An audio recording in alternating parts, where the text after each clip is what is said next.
Salut, c'est Géraldine et j'espère que vous allez bien. On se retrouve aujourd'hui pour une vidéo un peu type revue de patron sur la robe que je porte aujourd'hui et celles qui sont là.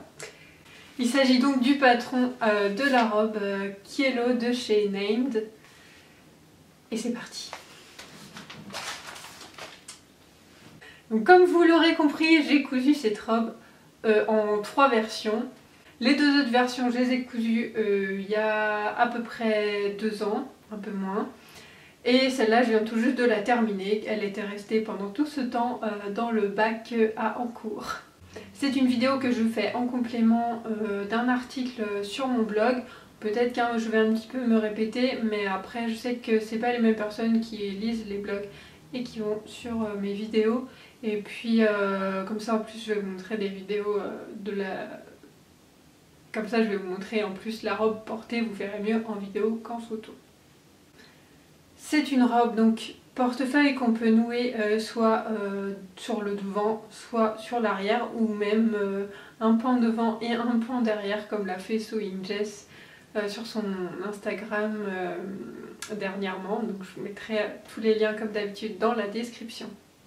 Pour la petite histoire, c'est un patron que j'avais repéré il y a plus de 2 ans et j'arrivais pas à me décider à l'acheter parce que j'avais peur que ça n'aille pas du tout à ma morphologie, donc qui est morphologie en triangle, en A, vraiment très très prononcée.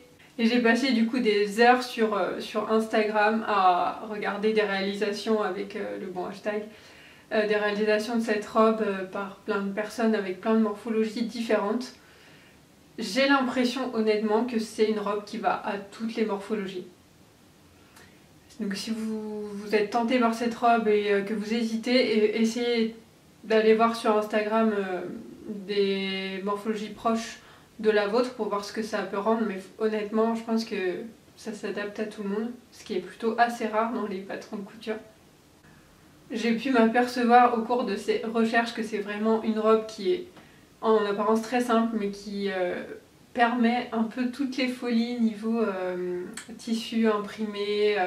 On peut mettre un tissu différent devant et derrière, ça peut faire super sympa. Et encore une fois, je vous renvoie au compte de Sewing Jess parce qu'elle en a fait une récemment avec pas les mêmes tissus devant et derrière.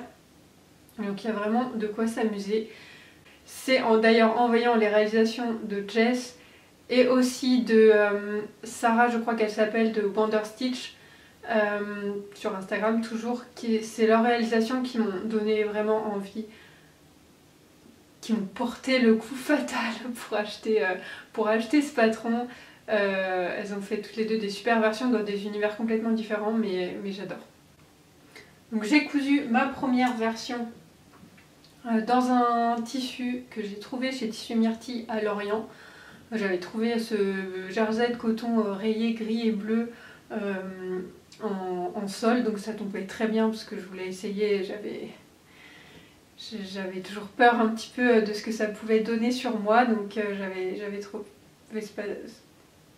Puis comme il faut en plus 3 mètres de tissu, voilà, c'était l'idéal, un tissu pas cher pour commencer. Donc j'ai cousu cette robe, je l'ai cousue avec les manches 3/4. Il faut savoir que c'est un patron qui est prévu à la base sans manches, mais moi je fais que des versions avec des manches. Il y a un add-on en fait gratuit qui est sur le site de Named pour ajouter des manches. Donc une fois que j'ai réalisé cette robe, que je l'ai essayée et que j'ai trouvé que c'était vraiment une super robe, j'ai voulu m'en coudre d'autres parce que il faut savoir que j'avais toujours en tête la version de Jess avec les manches longues et qui était gris foncé, un peu comme celle que je porte aujourd'hui, puisqu'elle est directement inspirée de Jess. Donc j'ai commandé du tissu à l'époque chez The Sweet Mercery. J'avais pris 2 coupons de 3 mètres. Donc le gris que je porte aujourd'hui et le rose, donc dans laquelle j'ai fait ma deuxième version, puisqu'on était en été. J'ai commencé par la version à manches courtes avec un tissu clairement beaucoup plus flashy et très estival, que je trouve vraiment très joli, que je porte un peu moins parce que j'ai pas toujours envie d'être super flashy. Mais c'est dommage parce que c'est une robe avec laquelle j'ai eu plusieurs compliments et je pense qu'elle me va bien. Et voilà, elle met du soleil dans l'été quand il fait gris. Voilà, elle est très joyeuse. Et donc enfin ma troisième version, c'est donc aussi un jersey de coton qui est assez fin et souple, gris anthracite, donc qui vient aussi de The Sweet Mercery. Pour la version à manches longues, j'ai vraiment utilisé les 3 mètres de tissu. Pour la première version, je pourrais pas vous dire parce que j'avais 5 mètres de tissu et je sais pas combien il me reste. Et pour la version rose, j'avais commandé 3 mètres et il m'en reste encore beaucoup. Donc je sais pas si c'est rentré dans 2 mètres, 2 mètres 50, mais voilà, j'ai pas eu besoin de 3 mètres pour la version à manches courtes. Ce jersey là est ce jersey rose est plus épais que les deux autres. Donc il est il a un tombé un tout petit peu plus raide, ce qui donne pas tout à fait, vous allez le voir, la même chose en bas au niveau en bas en fait, là où ça se replie. Je sais pas comment expliquer. Là en bas en fait, au niveau à peu près des genoux, si on prend un tissu trop raide, ça peut faire beaucoup de volume, ce qui peut plaire à certaines et pas à d'autres. Moi j'avoue que je vous préférais quelque chose de plus soft, de moins volumineux, étant donné que j'ai des hanches très volumineuses, j'ai pas envie de rajouter du volume en bas en fait.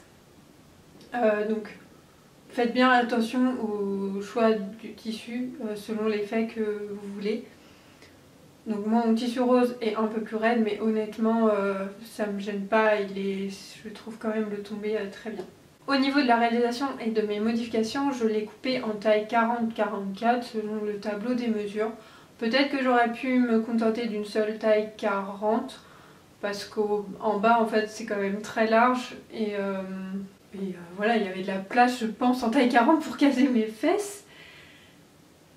Bon, j'ai fait les 3 comme ça parce que j'avais pas envie de retracer le patron. Mon patron est abîmé, donc si je veux en refaire une autre, il va falloir que je retrace le patron. Peut-être que j'essaierai cette fois que en 40. Au niveau des modifications, donc pour le col, normalement c'est une parmenture. Moi j'ai préféré faire un petit revers parce que j'aime pas les parmentures en jersey, je trouve que ça se tient pas bien. Sur ma première version j'ai fait un point élastique et sur mes deux autres versions j'ai fait une couture à l'aiguille double. La deuxième chose que j'ai fait différemment, c'est que normalement il faut entoiler les liens quand on entoure autour de la taille. Moi je ne l'ai pas fait. À la place, j'ai fait une petite couture dans le milieu de chaque ruban pour pas qu'il tourne dans tous les sens. J'espère que ça ira, ça suffira et que je ne regretterai pas de ne pas avoir entoilé. Peut-être que vous vous demandez pourquoi ma troisième version a attendu aussi longtemps dans le bac en cours. C'est tout simplement que j'ai du coup coupé la rose et la grise donc il y a 1 an et demi en même temps et je me suis dit comme ça je vais les coudre d'affilée, voilà, ça ira plus vite. Et en fait je crois que j'en avais marre, en fait à la fin de la rose j'en avais marre de coudre la même chose, donc j'avais envie de coudre autre chose. Et je me suis dit, bah, de toute façon la grise peut attendre cet automne, et puis l'automne est arrivé, j'avais plus envie de coudre et voilà. Voilà le pourquoi du comment. Et il a fallu attendre le confinement pour que je me décide à me dire allez je couds tout ce qui traîne dans le bac en cours. Et voilà, et une fois que je l'ai enfilée, quand j'avais fini de la coudre, je me suis dit mais pourquoi j'ai attendu aussi longtemps? J'aurais tellement pu la porter plein de fois avant, parce que c'est vraiment une robe que j'adore. C'est une robe que j'adore, qui est hyper confortable, qui est simple, qui est... Enfin, je sais pas, elle est simple, mais je trouve qu'elle donne tout de suite un style. Et je trouve ça, c'est ce que j'adore dans les vêtements. Si vous me suivez depuis un moment, je pense que vous le savez, j'adore les vêtements qui sont simples, versatiles et confortables et qui sont en même temps stylés. Je suis vraiment amoureuse de ce patron, il n'y a pas d'autre mot en fait, je l'adore. Le seul truc qui m'embête, c'est que comme j'aime beaucoup, quand je sais que l'année dernière quand je suis allée chez mes parents, j'avais très envie, l'été dernier, j'avais très envie d'emmener la rose avec moi. Et en fait, j'ai pas encore trouvé comment plier ça façon Marie Kondo. Ça prend une place de dingue dans la valise, du coup je l'ai pas emmenée. C'est vraiment dommage parce que c'est une robe qui justement en voyage est hyper pratique parce qu'elle s'adapte à plein de situations. Elle est hyper confort, donc tu peux marcher en ville ou... Enfin, ouais, tu peux marcher avec, tu peux te porter avec des baskets, avec des petites chaussures. Enfin, vraiment, je la trouve très versatile. Ah oui, autre petite modif que j'ai faite, comme je suis grande, j'ai rajouté 1,5 cm de hauteur à la robe au-dessus de la taille. J'ai rajouté, je crois, presque 10 cm, 5 ou 10 cm, je ne sais plus, en longueur plus bas. Mais en fait c'était beaucoup trop long. Maintenant si je devais la refaire en version longue, je rajouterais quand même encore quelques centimètres parce que je me rends compte que celle-là j'aimerais bien la porter avec des talons ou des semelles compensées et c'est un peu juste au niveau longueur. Donc voilà, je pense qu'on peut dire que c'est mon plus gros coup de cœur, cette robe, mon plus gros coup de cœur de couture. Ouais, je pense qu'on peut vraiment le dire pour l'instant, c'est mon patron préféré de tous les temps. Je sais plus si j'en ai parlé, c'est un patron qui est en anglais, mais si vous avez déjà cousu des t-shirts ou des sweats avec des manches en jersey, ça ne devrait pas vous poser de problème, il y a des motifs. Le seul truc c'est que j'ai trouvé que les explications pour la version sans manches avaient l'air obscures, mais je ne l'ai pas cousu. Il me semble avoir vu ou lu des retours d'autres personnes qui ne savaient pas trop comment faire. Bon après, voilà, je pense pas que ce soit un gros obstacle. Je ne sais pas encore si je vais la coudre dans d'autres versions, mais en même temps j'ai bien envie de tenter la version courte, parce que j'ai vu que certaines personnes l'avaient cousue en courte et ça peut être sympa pour l'été. Et surtout j'ai un peu très envie de la coudre en version bicolore, avoir un motif différent sur le devant et sur l'arrière, je trouve que ça fait super bien quand on replie les pans. Mais après voilà, faut que je trouve à quelle saison je l'adapte, à quelle... voilà, en avoir 10 000 dans ma garde-robe non plus. Et voilà, je pense que j'ai fait le tour de ce que j'avais à dire sur ce patron. Ouais. Si vous avez des questions, n'hésitez pas à les poster dans les commentaires, j'y répondrai avec plaisir. Et n'hésitez pas aussi à aller lire l'article, pareil je mets le lien en bas, parce que j'ai peut-être dit un peu plus de choses dans l'article que dans cette vidéo. J'espère que cette vidéo vous aura plu, si c'est le cas n'hésitez pas à mettre un petit pouce bleu et à vous abonner si ce n'est pas déjà le cas. Et puis je vous dis à très vite pour une prochaine vidéo. Salut!